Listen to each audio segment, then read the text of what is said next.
So I recently I wrote a tune, my second one in about as many weeks, and what I wanted to do is kind of go through it and give a kind of a breakdown of the anatomy of a song of this song and what it takes to write a song like this and record a song like this, and just kind of walk you through some of the elements of the mentality of putting something like this together.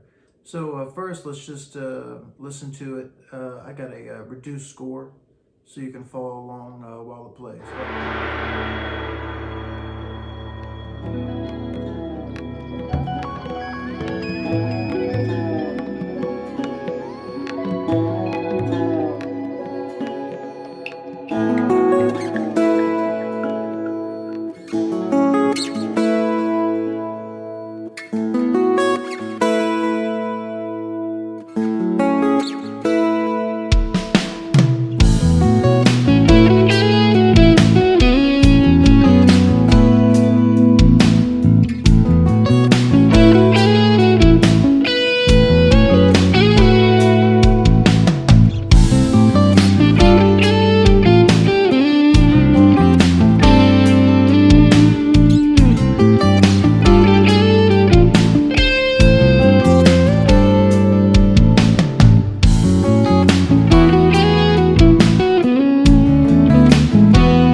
So at the beginning, it's just kind of it's kind of a collage of a bunch of faded in loops and things that I liked and found.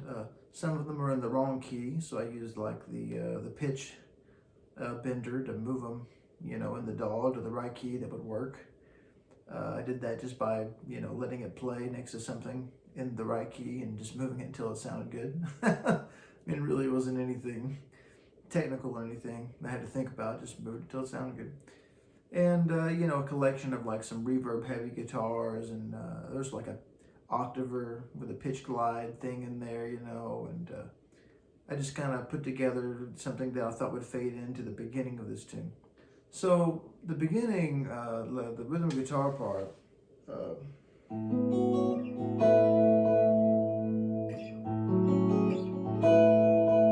that thing.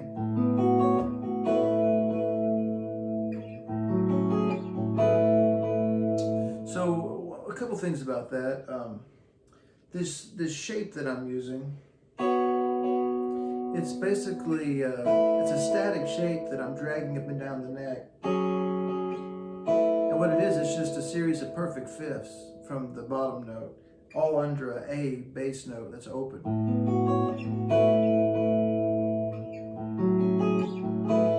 And one way you could look at that is like it's three different chords happening in four different events. 1, 2, 3, 4. But really, the way my ear hears it is like a collection. It's like a big picture, like a instead of like three different paintings on a wall, it's like the same wall with kind of the same color of paintings. It's a collage of harmony. So that's an introduction to something that you can call like macro harmony. So in jazz or souling, you look at each chord. You can look at each chord as like a moment, right? So you can say, okay, in this moment we have this chord and we can play this scale or these notes over it. So maybe if you just have like 4 notes in the chord, well, 4 notes that are right, then you can use other techniques to find the other notes. You can just experiment, or some people, if you want to try to find the most inside or the best sounding notes, people use this approach called the whole step approach, where they take a note that they know is in the chord and they just go up a whole step to find the missing note, so to speak. But in this collection here specifically,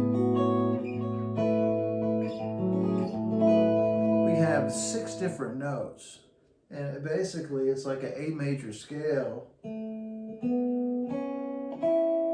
without the 4th note, without a D. So we have no idea what the D is. Could be D sharp, could be D natural.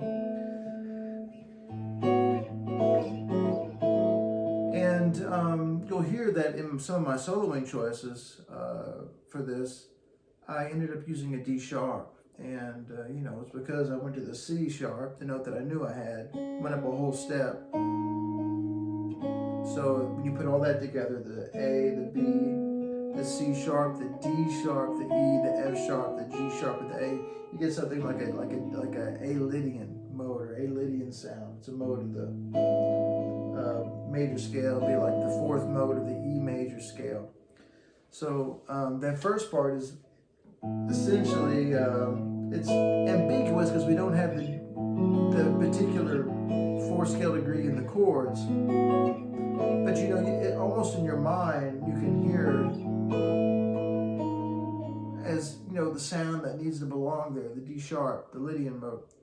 So you'll see on my next video when I go over some of the lead lines how I kind of came to that. So the next part uses the same voicings, but the tonality is much different. So if we take a step back and we look at the macro harmony, the collection of all the notes in those chords, we notice that we get something that sounds like an A minor scale, but without the B natural.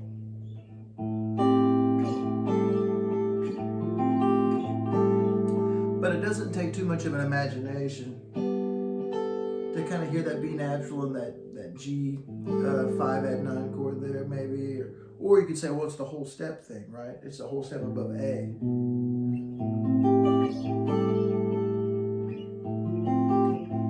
So if you mash all those notes together, you get, you know, this A minor, or A Aeolian, natural minor kind of sound. Then the next little part, you get this.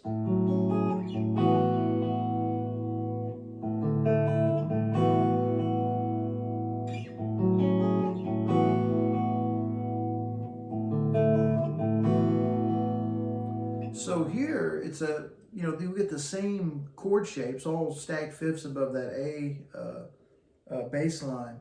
But here you'll see that the macro harmony actually reveals all 7 notes of a scale. And we end up something that sounds kind of like a A major or maybe F sharp natural minor, the same thing, the same 7 notes.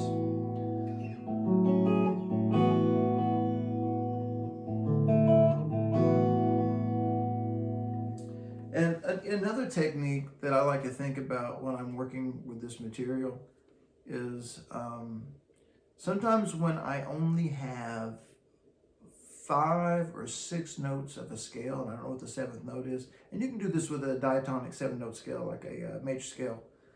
You can find minor pentatonic scales inside those areas and use them kind of as like, you know, a foundation for your ear. And another reason I think minor pentatonic scales and this type of harmony, this quartal, quintal type harmony go so well together is because if you think about it, let's start on like an A. If we were to build nothing but straight fifths from an A,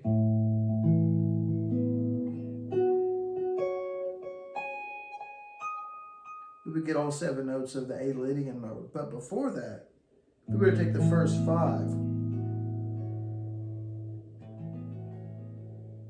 we would have an A major pentatonic scale,